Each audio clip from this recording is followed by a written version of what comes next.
वासुदेवाय नमो नमः। ओम नमो भगवते वासुदेवाय। ओम नमो भगवते वासुदेवाय।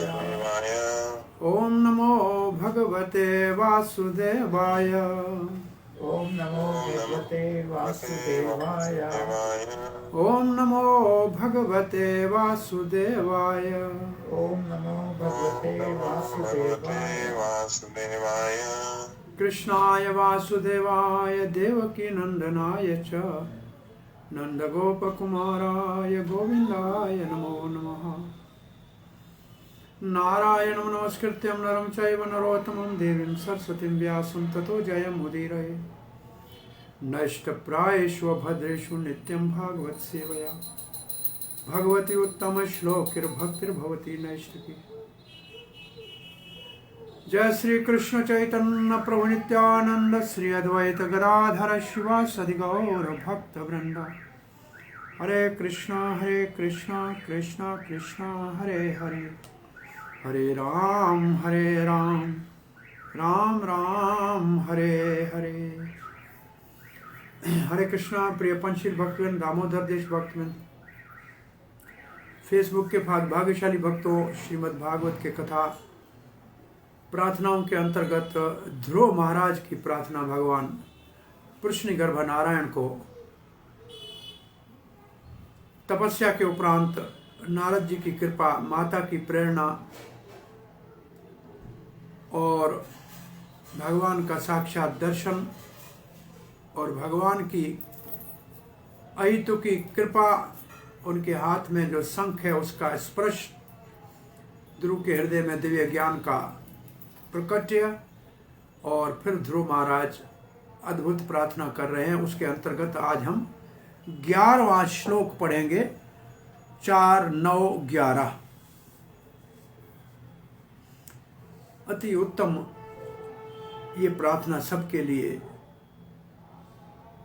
अभ्यास में लाने जैसी है।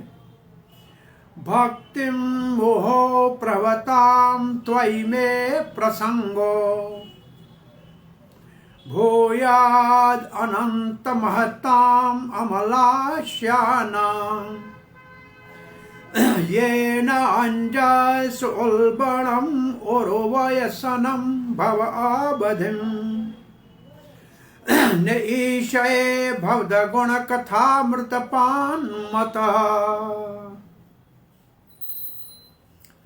भगवान को कहते हैं अनंत। हे भगवान अनंत, एक कृपा करें हमारे ऊपर। क्या? भक्ति मुहु, मुहु का मतलब निरंतर, बार बार भक्ति करने के लिए। कैसी भक्ति? प्रवत्ताम, प्रवाह के जैसे गंगा की धारा बहती रहती है, ऐसी भक्ति जो निरंतर चलती रहे, अनन्य चलने वाली भक्ति। किसकी भक्ति? त्वयि, आपकी भगवान। किसको चाहिए? मैं। तो भगवान से पूछते हैं कौन देगा? बोला प्रसंगो, प्रकृष्टेण रूपेण संग, पूर्ण रूप से भक्तों का जब संग मिले, भूयाद, दोबारा, बार बार, भूयाद, आपके, भूयाद का अर्थ है ऐसे हो जाए भगवान, आप कृपा कीजिए। तो पहली बार, और कैसे भक्त चाहिए? तो कहते हैं महताम अमल आश्यानाम, ऐसे महान उत्तम अधिकारी भक्त हो जो अमल, अमल जिसके अंदर कोई मैल नहीं है, हृदय में कोई द्वेष नहीं, कोई ईर्ष्या नहीं, शुद्ध पवित्र जिनका हृदय है, ऐसे भक्तों का संग, शुद्ध भक्तों का संग मिले। तो ध्रुव महाराज की प्रार्थना का भाव है, हे अनंत भगवान, आपके निरंतर शुद्ध भक्त जो धारावाहिक भक्ति में तलीन है, उनका मुझे संग मिले। तो उससे आपको क्या लाभ होगा? येन अंज उल्बणम उर्वयसनम भवाब्धिम, ये ना उस संग के द्वारा अंजसा, बहुत आसानी से,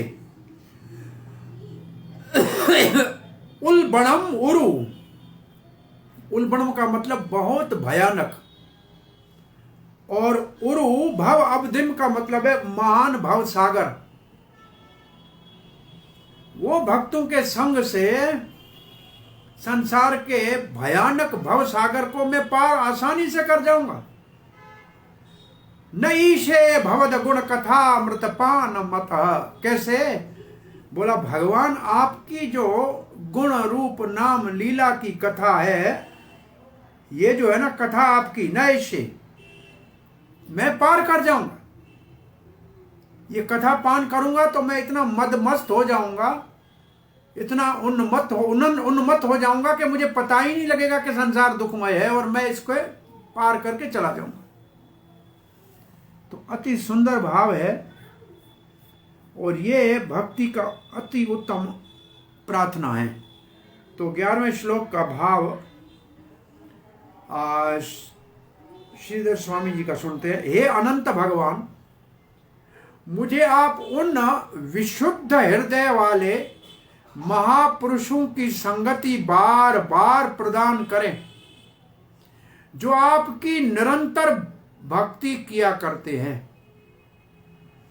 अब चाहिए क्या? चाहिए विशुद्ध भक्तों का संग।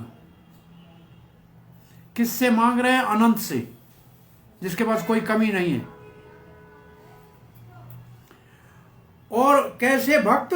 जो पहले तो जिनका हृदय विशुद्ध है, अमल आशिया नाम, और बार बार, मोह का मतलब बार बार निरंतर उनका संग मिलता रहे, जो निरंतर आपकी भक्ति करते हैं। इससे कि मैं अनेक प्रकार के दुखों, वो जो उल्बण है, के परिपूर्ण इस भयंकर भव सागर को आपकी कथा रूपी अमृत का पान करने से मत बना हुआ आसानी से पार कर जाऊंगा। अतएव आप मुझे भक्तों की संगति प्रदान करें जिससे मैं आपकी कथाओं का श्रवण कर सकूं। इसका अर्थ यह है, भक्तों का संग का अर्थ ही एक है, कथा का श्रवण। भक्त संग का मतलब है बोधयंत परस्परम कथ्यंतश्च माम नित्यम तुष्यन्ति च रमन्ति च। भक्त का संग का मतलब निरंतर भगवान की कथा कीर्तन चलता रहे। और ऐसे भक्त जो आपकी निरंतर भक्ति किया करते हैं, ऐसे नहीं कहते कभी कभी करते हैं, निरंतर, रोज, प्रतिदिन। यदि आप कहें कि तुम मुझसे मोक्ष की याचना नहीं करते हो, क्यों? अगर भगवान कहे कि तुम मोक्ष मांग लो, तो इस पर ध्रुव कहते हैं कि जिन महापुरुषों की संगति से बहुत अधिक दुखों से भरे हुए संसार रूपी सागर को आपकी कथा रूपी अमृत का पान करने से मत बना हुआ मैं बड़ी आसानी से पार कर जाऊंगा। कोई मुक्ति की जरूरत नहीं है। श्री प्रभुपाद जी लिखते हैं,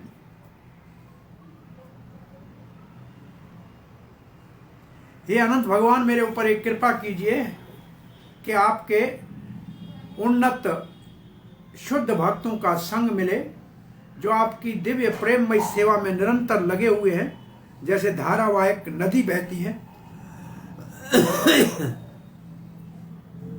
ऐसे भक्ति के साधन से, उनके द्वारा कथा सुनने से निश्चित रूप से मैं इस दुखदायक भव सागर को पार कर जाऊंगा, जिसके अंदर बहुत भयानक लहरें उठ रही हैं। ये दावानल के समान है, आग के समान है। मैं पार कर जाऊंगा, आसानी से पार कर लूंगा। आपकी कथा अमृत जो दिव्य है, बस वो इस भव सागर से मुक्त करने का उत्तम साधन है। चक्रवर्तीवाद लिखते हैं, हे अनंत भगवान, कृपा कीजिए कि आपके शुद्ध भक्तों का संग, शुद्ध हृदय वाले भक्तों का संग, जो आपकी भक्ति प्रेम पूर्वक नित्य करते हैं, वो मुझे प्राप्त होता रहे। ऐसे संग से मैं मदमस्त हो जाऊंगा कि आपकी कथा का अमृत पीकर, और ये संसार सागर, इसको तो मैं आसानी से पार कर जाऊंगा। चक्रवर्ती पाद लिखते हैं, पहली बार भक्ति जिसमें मुख्य श्रवण और कीर्तन है, वो तब तक मधुर नहीं होती, तब तक रसीली नहीं होती, जब तक संग नहीं होता भक्तों का। बिना भक्तों के संग के भक्ति में रस नहीं आता, मधुरता और मिठास नहीं आती। इसलिए ध्रुव महाराज प्रार्थना कर रहे हैं कि प्रवाहताम भक्ति, वो भक्ति जो प्रवाह रूप चलती है, ऐसी भक्ति की प्रार्थना कुंती महारानी ने की थी कि भगवान जैसे गंगोत्री से गंगा की धारा उतर के और सागर तक मिलती है बिना कहीं रुके, ऐसे मेरी भक्ति की धारा निरंतर आपके चरणों की ओर बहती रहे, इसमें कोई अवरोध न आए। तो फिर प्रश्न उठाते हैं, तो आपको भव सागर का भय नहीं है? तो ध्रुव महाराज ऐसे हाथ ऊपर करके कहते हैं, चक्रवर्ती पाद लिखते हैं, अपना हाथ ऊपर करके बड़े गर्व के साथ कहते हैं कि इस भयानक भव सागर को, जिसमें बहुत पीड़ा और परेशानियां हैं, आसानी से मैं पार कर जाऊंगा भक्तों के संग से और सहारे से और आपकी कथा अमृत के पान करने से। ये कथा अमृत आपकी गुण रूप नाम लीला वाली इतनी ऐसी है, इससे क्या होगा? बोला इससे 3 बातें तो मेरे को लाभ होगा कि जो भौतिक जगत में ईर्ष्या होती है वो मेरे अंदर आएगी नहीं। पहले ईर्ष्या नहीं आएगी और अज्ञान नहीं आएगा, क्योंकि आपकी कथा तो मेरे को अमृत की तरह अज्ञान को नाश ही कर देगी। तो किसी से द्वेष नहीं होगा, किसी से ईर्ष्या नहीं होगी, अज्ञानता नहीं होगी। यही तो संसार में बंधन है और इन्हीं के कारण संसार में लोग दुख भोगते हैं। तो संसार के दुख का कारण है ईर्ष्या, अज्ञानता और द्वेष। और फिर ध्रुव महाराज कहते हैं, ये तो छोड़िए, मैं मृत्यु से भी नहीं डरता हूं।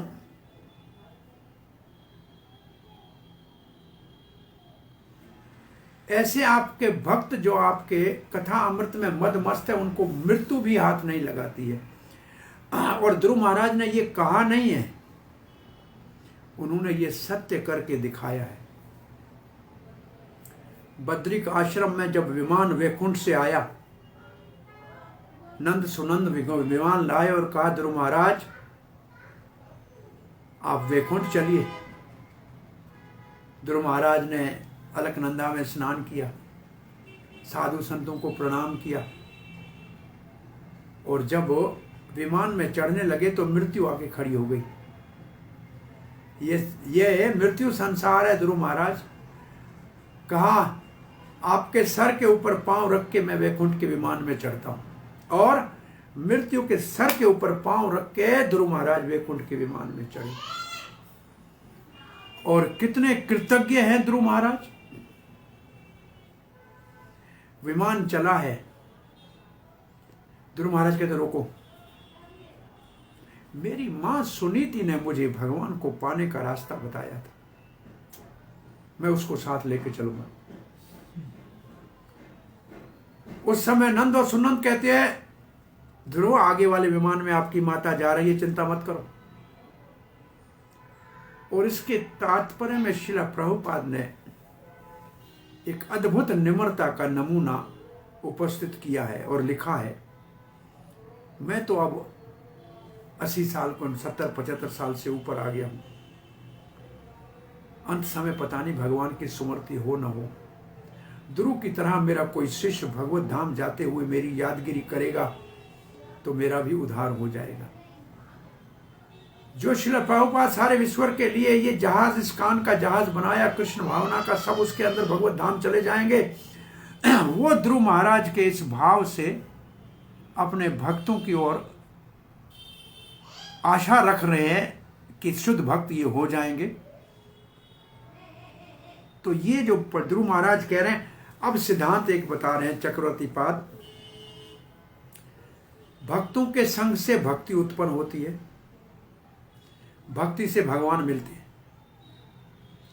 अब ध्रुव महाराज को तो भगवान मिल गए, सामने खड़े हैं, फिर भी उसी भगवान से भक्तों का संग मांग रहा है। ये भागवत का बार बार का प्रमाण है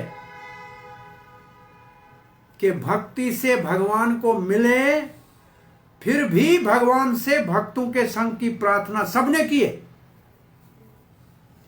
इसका अर्थ ये है, भक्ति भक्तों के संग से प्राप्त होती है और भक्ति भगवान के धाम में भी साथ चलती है, वहां भी भक्ति चलेगी साथ में।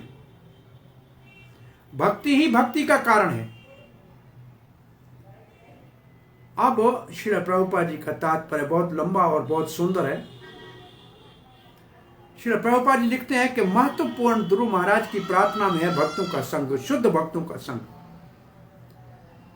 वैसे कौन से भक्तों का संग कोई कहे तो उपदेशामृत लिखता है निंदा आदि शून्य है।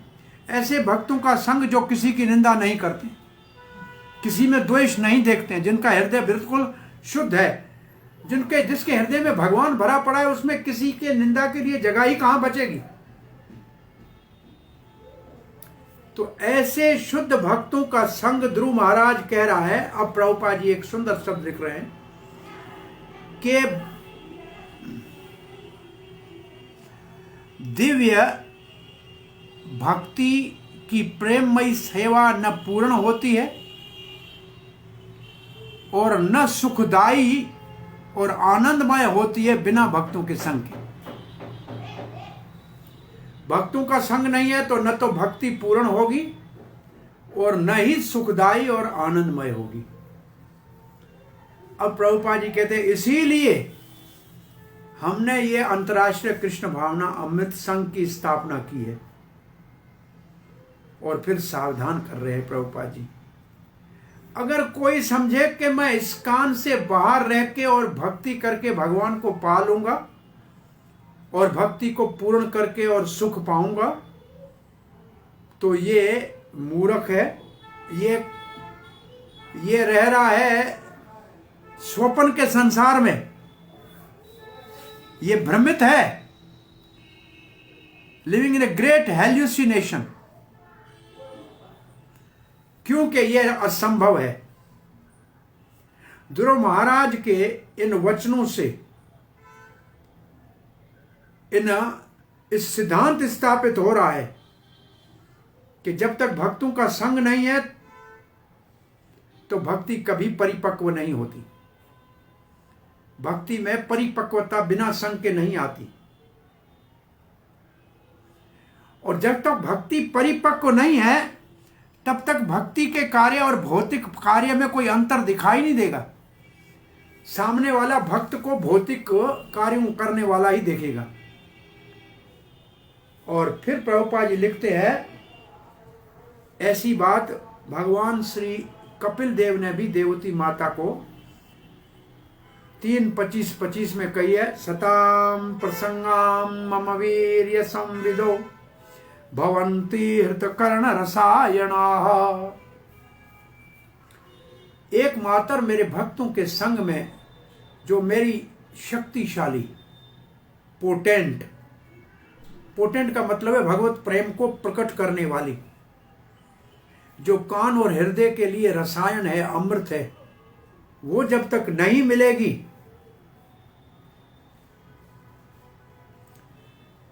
तब तक सफलता भक्ति में नहीं होगी।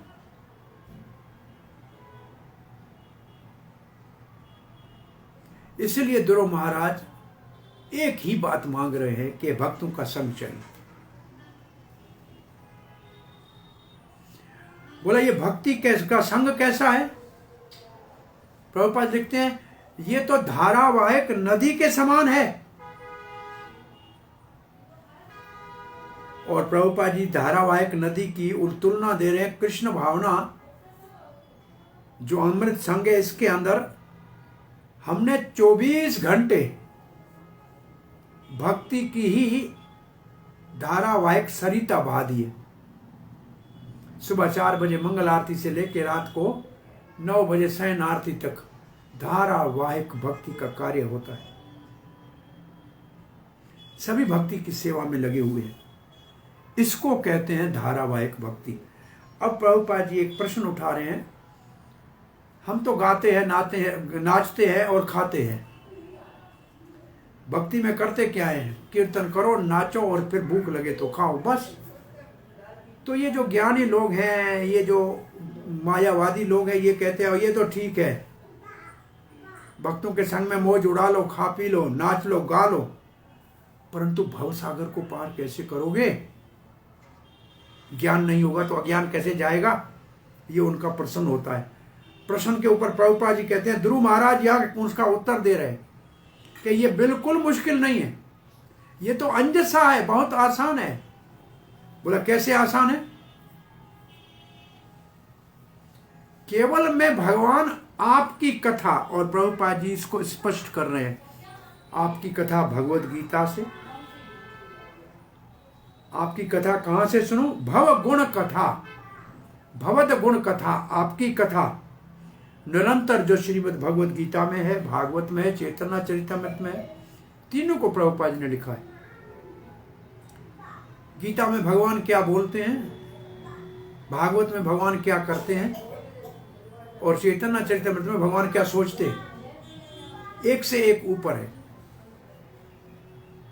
जहां गीता पूर्णाहुति को पहुंचती है, सर्वधर्मान परित्यज्य, वहां से भागवत शुभारंभ होता है। प्रोजित कई तव निर्मत्सराणाम सतम, सारे वो धर्म को त्याग करो तब भक्ति में प्रवेश करो। और जहां भागवत पूर्णाहुति को पहुंचती है, नाम संकीर्तन यस्य सर्व पाप प्रणाशन, वहां से चैतन्य चरितमृत का शुभारंभ होता है। तो ये, और जो प्रभुपाद एक शब्द लिखते हैं, जिसको इस कथा की इल्लत हो गई है, आदत पड़ गई है, नशा हो गया है, इसके बगैर रह नहीं सकता है, तो फिर तो वो मदमस्त होगा, नशे में हो जाएगा। ये कथा का नशा अच्छा है। ये बहुत अच्छा, एक गुरु नानक साहब ने 2 शब्द कहे हैं, नाम खुमारी नान का चढ़ी रहे दिन रात। ये संसारी नशा करो और रात को पियो, सुबह उतर जाए फिर पागल हो जाओ, उसकी क्या जरूरत है? हरि नाम का नशा ले लो, हरि कथा का नशा ऐसा पियो जो दिन रात चला रहे, और 24 घंटे 12 महीने और आजीवन चढ़ा रहे, जिसमें दुनिया के दुख का पता ही नहीं लगे। ये प्रभुपाद लिखते हैं ये नशा है, और इस नशे में इस भौतिक जगत के दुख की परवाह नहीं है, इसको तो हम पार कर जाएंगे। अब प्रभुपाद जी भौतिक जगत को दावाग्नि, वन की आग जो कोई लगाता नहीं है, अपने आप लग जाती है, और कोई बुझा भी नहीं सकता है जब तक भगवान की कृपा हो और बादल नहीं बरसे। तो ऐसी ये दावाग्नि है, परंतु जो भगवान की कथा में तलीन है, उस मस्त हाथी की तरह जो नदी में पहुंच चुका है, अब उसको कोई न प्यास की परवाह है, न बन के आग की परवाह है, दोनों से मुक्त हो गया। ऐसे जगत के अंदर भी भक्त जैसे हाथी नदी में आनंद लेता है, बन के आग से बचकर, और प्यास भी नहीं और गर्मी भी नहीं, ऐसे विश्व पूर्ण सुखायते, ये प्रबोधानंद सरस्वती के शब्द हैं। भक्त के लिए विश्व, ये संसार पूर्ण सुखायते, पूर्ण रूप से सुखमय हो जाएगा। दुख तब होना जब पता लगे, पता ही नहीं लगता है हरि कथा में, और जितना समय आप कथा में रहते हो तब तक आपको दुख का पता ही नहीं लगेगा। अब प्रभुपाद जी कहते हैं, ध्रुव महाराज के इन वचनों का भावार्थ ये है कि भक्तों के संग में हमारी भक्ति आगे बढ़ती है, और वही भक्ति की प्रगति का एकमात्र कारण है। और इसी भक्ति के साधन से हम भगवत धाम गोलोक पहुंचेंगे, और वह जहां वहां पहुंचेंगे तो वहां भी यही भक्ति करनी है। अब प्रभुपाद जी उदाहरण दे रहे हैं, आम होता है संसार में, कच्चा आम होता है, उसको भी आम कहते हैं, फिर पीला हो जाएगा तो भी आम कहेंगे, और रसीला हो जाएगा मीठा तो भी आम कहेंगे। इसी प्रकार से भक्ति जब हम साधन करते हैं गुरु के निर्देश में, शास्त्र के आदेश के, गुरु के आदेश शास्त्र के निर्देश से, ये तीनों बातें लिखी हैं प्रभुपाद जी ने। भगवान, हाँ, गुरु के निर्देश में और शास्त्र के नेम से जब हम भक्ति करते हैं तो वो कच्चा आम के समान है। इसका मतलब साधन भक्ति के समान है। परंतु जब वो भक्ति परिपक्व हो जाएगी और भगवत धाम जाने के अधिकारी हो जाएंगे तो भगवत धाम में, आध्यात्मिक जगत में वही जो भक्ति होगी, वहां भी भक्तों का संग है, पर वहां पक्का रसीला आम हो जाएगा। वहां जो भक्ति है गोलोक धाम में, उसका नाम है राग आत्मिक भक्ति, वो है सिद्ध भक्ति। और जो हम कर रहे हैं ये है साधन भक्ति। तो साधन भक्ति की तुलना कच्चे आम से दी गई है और सिद्ध भक्ति की तुलना पक्के आम से दी गई है। परंतु ये पक्का आम भगवत धाम तक हमारे साथ, उधर भी ये भक्ति भक्तों के संग में करनी पड़ेगी। दोनों भक्ति, वहां भी भक्ति रहेगी। ये अंतर है भक्ति के सिद्धांत में। और ज्ञान योग वाले भक्ति का सहारा लेते हैं और मुक्ति के बाद भक्ति को छोड़ देते हैं। परंतु रसीली भक्ति, परिपक्व भक्ति, सिद्ध भक्ति, रागात्मिक भक्ति तो भगवत धाम में मुक्ति के बाद ही होती है। और ऐसी परिपक्व रसमयी भक्ति एकमात्र भगवान के भक्तों के संग में ही संभव है। तो ये श्लोक आप ये समझ लीजिए कि अपने जीवन में भक्ति की प्रगति के लिए कंठहार बना लीजिए। भक्तों का संग और हरि कथा, शुद्ध भक्तों का संग और गीता, भागवत, चैतन्य चरितमृत का कथा अमृत हमारी भक्ति को परिपक्व बनाने के लिए आवश्यक, अनिवार्य और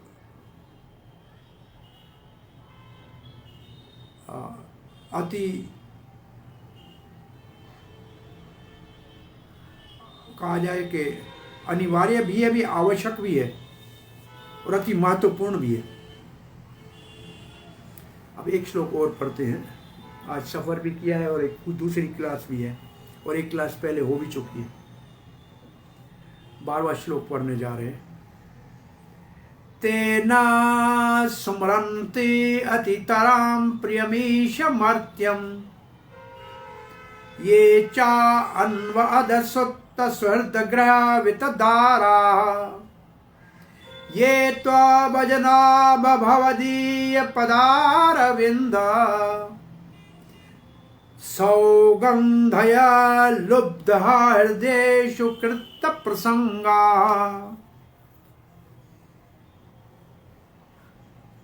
ते न स्मरन्ति, वो नहीं स्मरण करते हैं। कौन भक्त? जो भक्तों के संग में कथा में मगन है, मदमस्त हैं और पूर्ण रूप से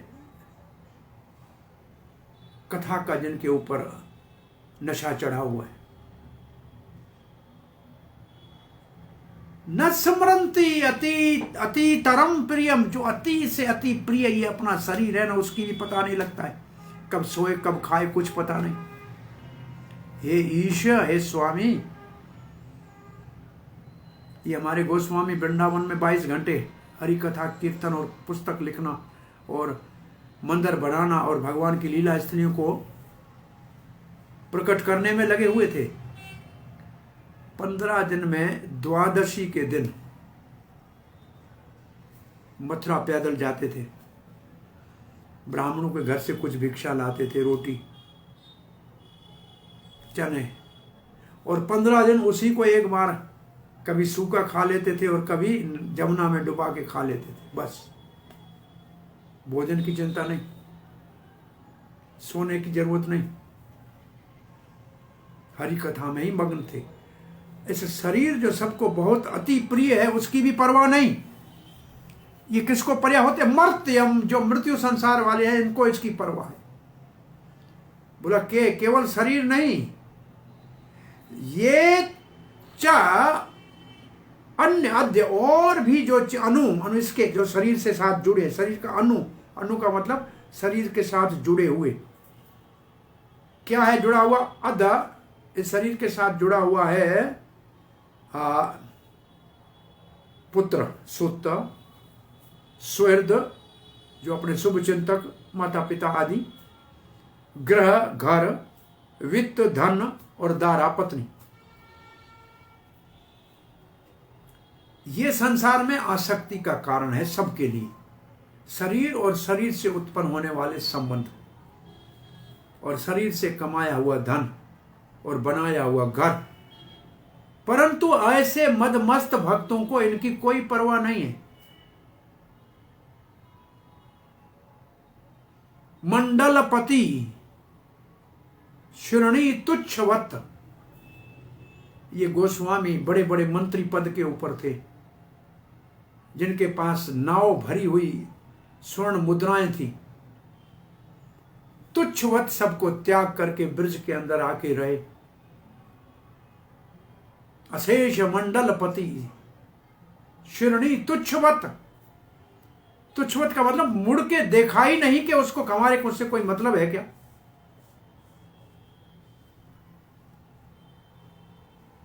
ये तो कौन है वो ऐसा कर सकते हैं?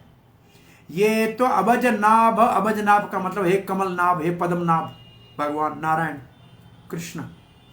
साक्षात कृष्ण को दो कुंती महारानी कहती है पद्म नाभाय, हे पद्म नाभाय, हे पद्म, हे कमल नयन, हे चरण कमल अंत में कहती है। तो कमल नाभ कृष्ण है। भवदीय पदारविंद, आपके चरण कमल। उसकी कौन सी चीज जिसको मिल गई है? सौगंध्य लुब्ध। सौगंध्य का मतलब उसके सौरभ निकलती है, भगवान के चरणों से एक सुगंध निकलती है। उस सुगंध का अनुभव किया था 4 कुमारों ने।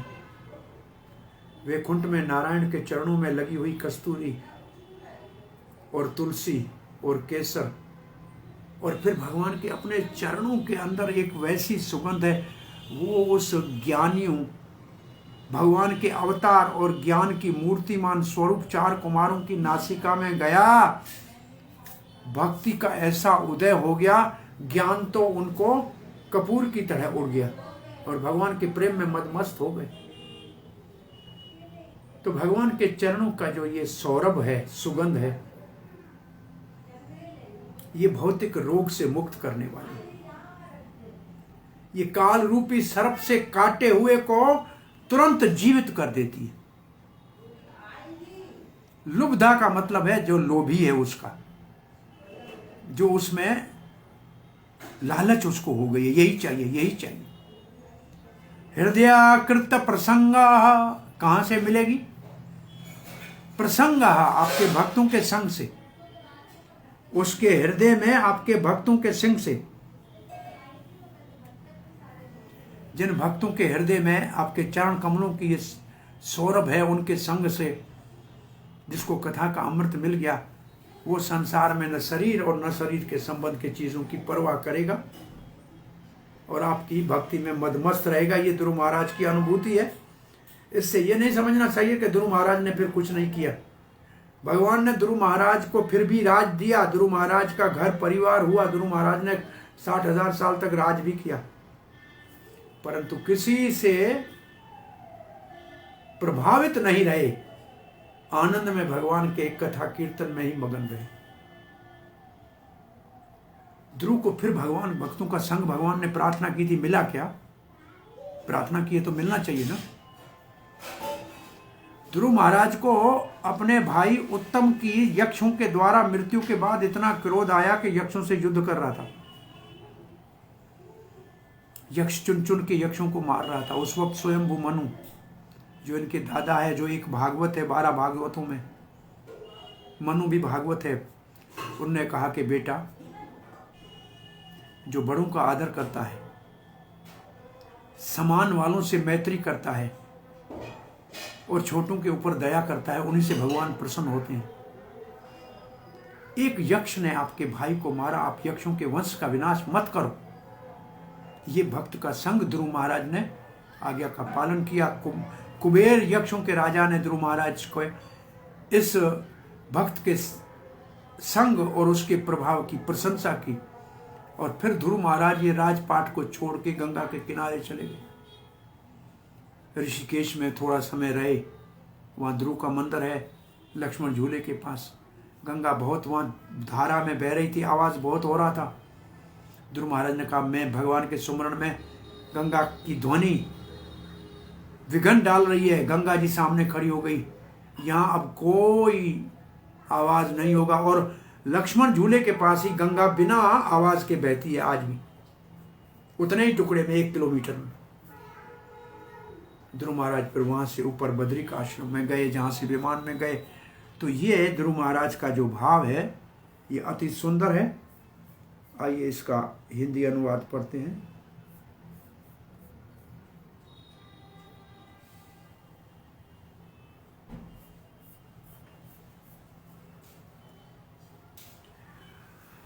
श्लोक संख्या 12।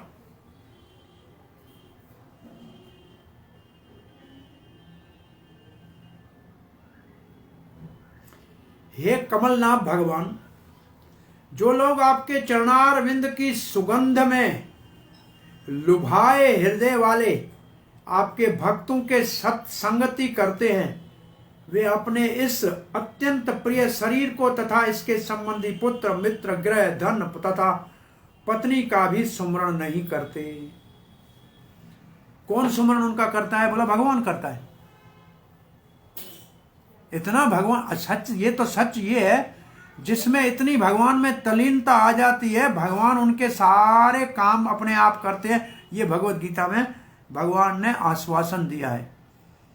तेषाम सतत युक्तानाम भजताम प्रीति पूर्वकम ददामि बुद्धि योगम ये नमा ये नहीं, ये श्लोक है योगक्षेमम वहामि अहम अनन्यश्चिन्तयन्तो माम ये जनाः पर्युपासते तेषाम नित्यं युक्तानाम योगक्षेम। आप भगवान के भजन में हैं, भगवान आपकी चिंता में है। इसकी अनुभूति भक्तों को होती है और ये सत्य है। अर्जुन को चिंता नहीं थी, कृष्ण को युद्ध के जीतने की चिंता ज्यादा थी। बहुत सी कथाएं उनकी करने का समय नहीं, आगे बढ़ते हैं। इस श्लोक में भी ध्रुव जी कथा अमृत की मादकता मतलब नशा का वर्णन करते हैं। जो लोग कथा अमृत का पान करते हैं वे अपने अत्यंत प्रिय शरीर की भी परवाह नहीं करते। यही नहीं, वे इस मर्त्य शरीर के संबंध रखने वाले पुत्र मित्र कलत्र मतलब पत्नी आदि को भी नहीं याद करते। यदि कोई कहे कि ऐसे लोग कौन हैं, तो इसका उत्तर है कि जिन लोगों का हृदय आपके चरण कमलों की सुगंध का लोभी है, उन भगवत भक्तों की सत्संगति करने वाले। ये तू का शब्द का अर्थ है, ये बतलाता है कि जो लोग केवल योग आदि में निष्ठा रखने वाले हैं उनकी देह अभिमानी की निवृत्ति नहीं होती। ये शब्द कौन कह रहा है? श्रीधर स्वामी कह रहे हैं। श्रीधर स्वामी जी कह रहे हैं कि ये तू शब्द कहता है कि जो योगी आदि हैं, ज्ञानी हैं, वो अपने देह के निवृत्त नहीं हो सकते हैं। अब हमारे आचार्यों का भाव सुनते हैं। ओहो कृष्ण। श्रील प्रभुपाद जी लिखते हैं, हे पद्मनाभ गोविंद भगवान नाथ, अगर कोई आपके ऐसे भक्तों का संग करे जिनके हृदय में आपके चरण कमलों की सौरभ की लालसा है, इसका अर्थ है रागात्मिक भक्तों का संग, रसिक भक्तों का संग, जिनको भगवान के लीला में रस आ गया है, उसी में जो मद मस्त रहते हैं, उनका संग मिल जाए तो फिर वो शरीर और शरीर के सारे संबंधों को भुला देते हैं, उनकी परवाह नहीं करते, याद ही नहीं होता है। चक्रवर्ती पाद भी यही बात कर रहे हैं। प्रसन्न चक्रवर्ती पाद ये उठा रहे हैं, अभी मैं और मेरा तो शरीर में रहता ही है ना, तो फिर तो सारी समस्याएं तो बनी रहेंगी, तो आपकी भक्ति इससे कैसे आपको बचाएगी। तो इसके उत्तर में न स्मरणती, वो स्मरण ही नहीं करते अपना मैं कौन हूं, ये भी नहीं याद करते कि ये शरीर हूं मैं। वो तो मैं भगवान का गोपी गोपी भरत हूँ पद कमल योर दास दास अनुदास, मैं तो गोपी जन भगवान गोपीनाथ के चरणों के भक्तों के दासों का दास हूं। मुझे क्या जरूरत है किसी की, मैं कौन हूं ये परवाह नहीं। और शरीर के संबंध को भूल जाते हैं। श्रीधर स्वामी कहते हैं तू शब्द का अर्थ है जो अभी आपको बताया कि योग आदि से ऐसी विस्मृति नहीं हो सकती। और उसके लिए श्लोक उद्धृत कर रहे हैं हमारे चक्रवर्ती पाद, भागवत के 10वें स्कंद के 87 अध्याय के 32। निरशो तव मयया भ्रमम अमीशवा अवगत्य भृशम तवै शुद्ध्यो अभव दधति भावम अनोप्रभवम कथम अनुवर्तताम भव भयम तव यद भ्रुकुटी सृजति महोत्री नेमहि अभ्यवचरणेषु भयम।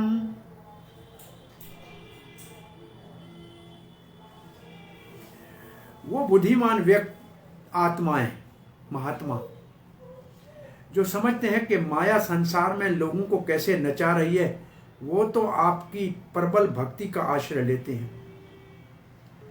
और ये आपकी भक्ति, क्या हो गया विष्णु जी, क्या हुआ? हरे कृष्णा, विष्णु क्या हुआ? जोशी, हरे कृष्णा, हरे कृष्णा। कोई समस्या है क्या? विष्णु जोशी का फोन आ रहा है। हरे कृष्णा, आवाज आ रहा है? हरि बोल। कोई बोले भाई।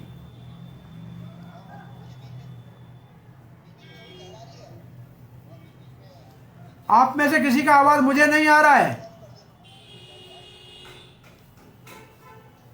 आपको मेरा आवाज आ रहा है? हरे कृष्णा। हाँ जी, ओके, हरे कृष्णा।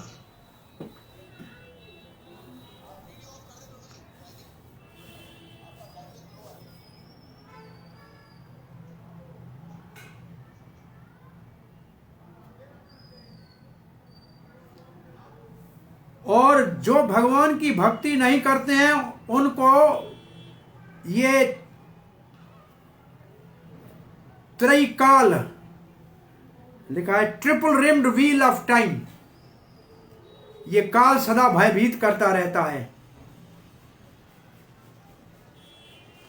ये भक्ति क्या करती है? जरयत्याशु या कोशम, ये तो सूक्ष्म शरीर को गला देती है। निगृणम अनलो यथा, जिस प्रकार से पेट में डाला हुआ भोजन जठरा अग्नि गला देती है, ऐसे भक्ति सूक्ष्म शरीर को गला देती है। सूक्ष्म शरीर नहीं रहता है तो जन्म मृत्यु कहां रहेगा। इसका अर्थ है भक्ति तो देती है भगवत प्रेम, संसार से मुक्ति तो उसका गौण लक्षण है, अपने आप मुफ्त में मिल जाती है।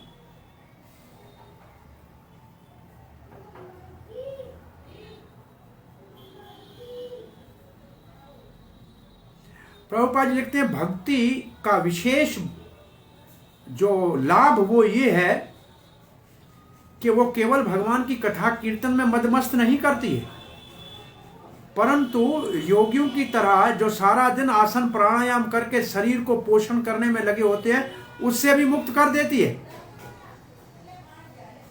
प्रभुपाद जी इसको श्रीधर स्वामी के भाव को, जिसको वो चक्रवर्ती पाद ने लिया है, उसको आधुनिक भाषा में लिख रहे हैं कि भक्ति कथा शरीरों को भी योगियों की तरह चौराहे और पार्कों के अंदर बैठ के आसन प्राणायाम करने की मूर्खता करने के पीछे नहीं लगाता है। भक्ति वाला ऐसे करने का नहीं, हरि कीर्तन में नाचेगा, ये सारा व्यायाम अपने आप हो जाएगा।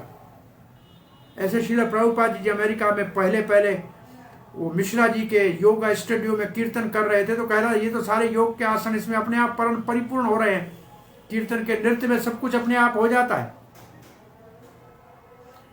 ये जो ज्ञानी और योगी हैं, भक्ति में उनका कोई रुचि नहीं होती है, वो तो प्राणायाम भी करते रहते हैं, प्राणायाम करेंगे, आसन करेंगे, ये तो सब शरीर के हैं, वो तो शरीर के स्तर के कामों में लगे होते हैं। परंतु ध्रुव महाराज कहता है नहीं, शरीर से ऊपर है भक्ति, समय हमारा व्यर्थ है, ऐसे शरीर के कामों में नहीं गंवाना चाहिए। शुद्ध भक्तों का संग मिल जाए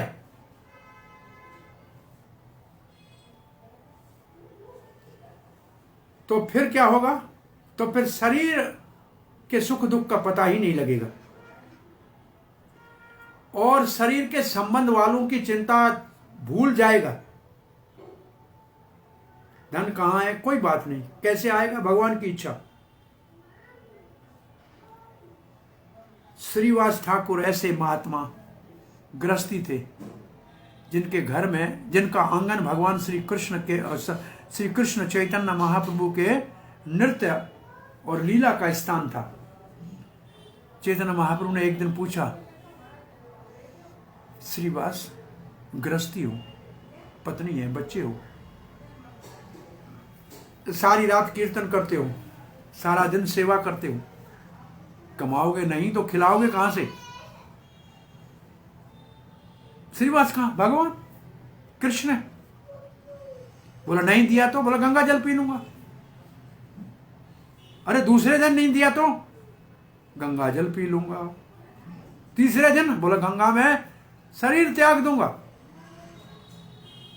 लेकिन करूंगा कुछ नहीं शरीर के लिए।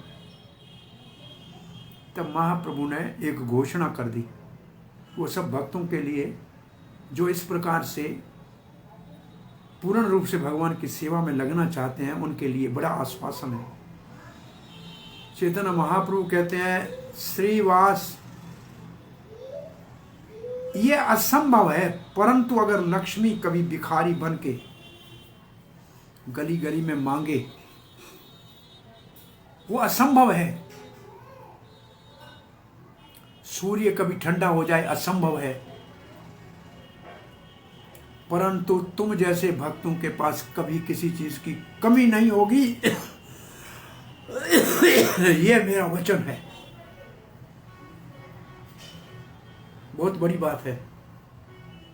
आप भगवान के ऊपर निर्भर होके देख लो, पूर्ण शरणागत होके देख लो, और क्या क्या भगवान चमत्कार कराते हैं, उसके लिए पूरे पुराने इतिहास में जाने की जरूरत नहीं है। प्रभुपाद जी ने हमारे लिए अति उत्तम उदाहरण है।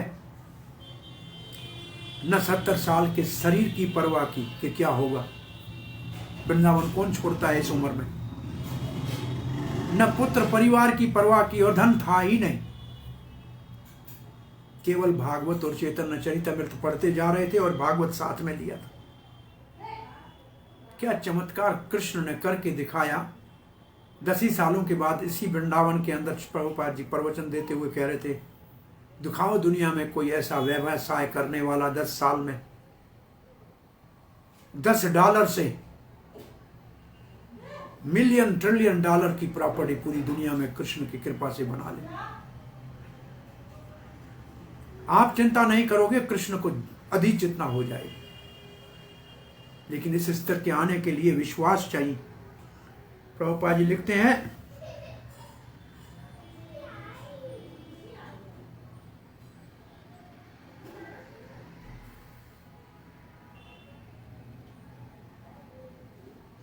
ये भक्ति की विशेषता है, और ऐसा संभव तब है जब हम शुद्ध भक्तों का संग करेंगे, और उन शुद्ध भक्तों के संग में कथा में हमको रस आने लगेगा। वो कथा का रस ही भगवान के चरणों का सौरभ है। हरे कृष्णा। इन शब्दों के साथ 12वें श्लोक पे आज विराम देते हैं। कल 13वें श्लोक से, कल तो नित्यानंद त्रयोदशी है, आप लोग ग्रुप के ऊपर डालना क्या करना है। हरे कृष्णा। धन्यवाद। कोई प्रश्न जिज्ञासा है तो पूछिए, नहीं तो